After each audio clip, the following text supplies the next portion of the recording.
All right, I have all the connecting rod caps back on, as you can see, and the bolts all have cotter pins in them, so they won't come loose. And importantly, she turns okay.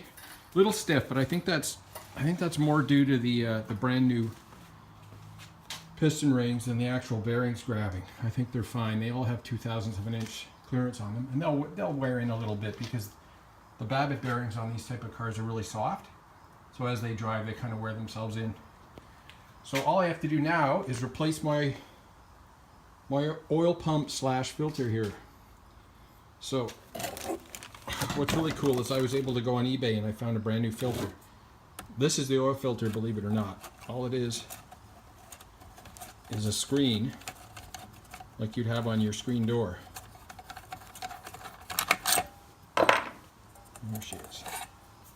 That's it. So basically the oil just seeps into this area here. This is upside down on the car. And fills up this circular area here. And then there's a pump that's just...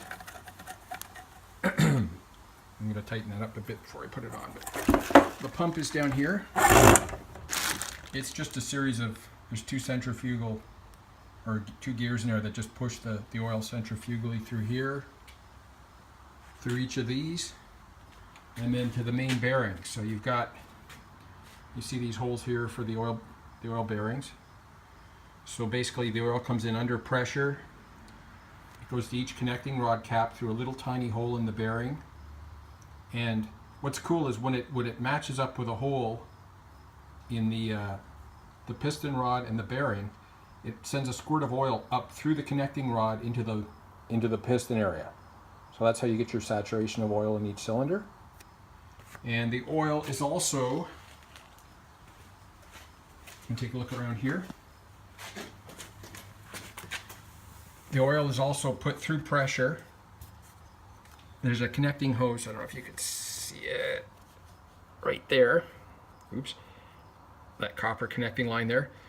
This is where the tappets go to push up the valves. So there's an oiler that goes into each one of those to keep them lubricated.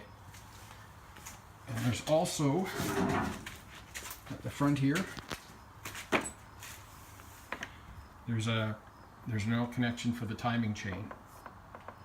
And what I thought was really neat is there's also this copper line here. It pressurizes the bearing on the water pump, and then it seeps back into the oil pan through a little hole. So all in all, it's a pretty advanced oiling system on this car compared to the ones that they used to have, where there was just dippers on the end of the rods that just splashed in the oil pan and threw oil around. So Graham did a good job designing its oil system. So I'm just going to put on the oil pump, and then I'm going to be making a gasket for the bottom. All right, beautiful. Oil system is back in place. Filter, pump, connected to the camshaft, delivery tubes, to bearings. It's all good.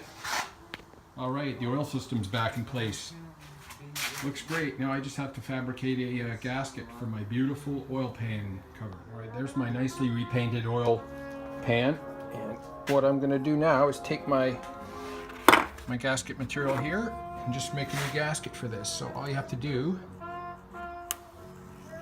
is just trace all the way around it.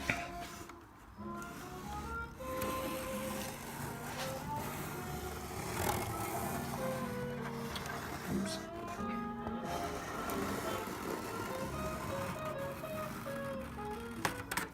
Cut that out, and we've got to punch holes at each of these locations here.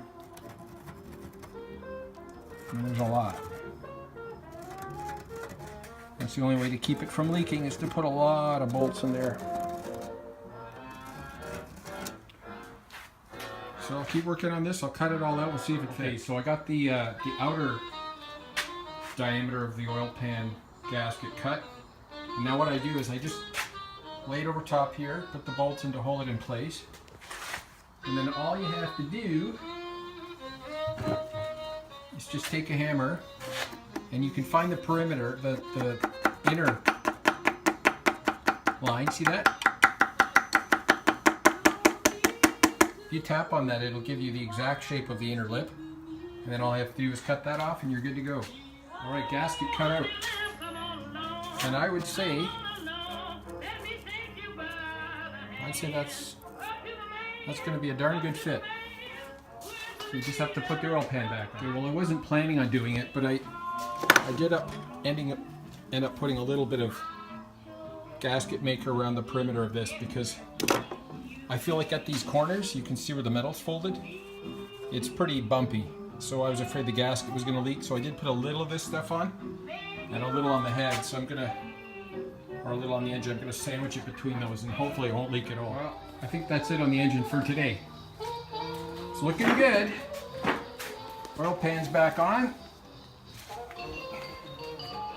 Awesome.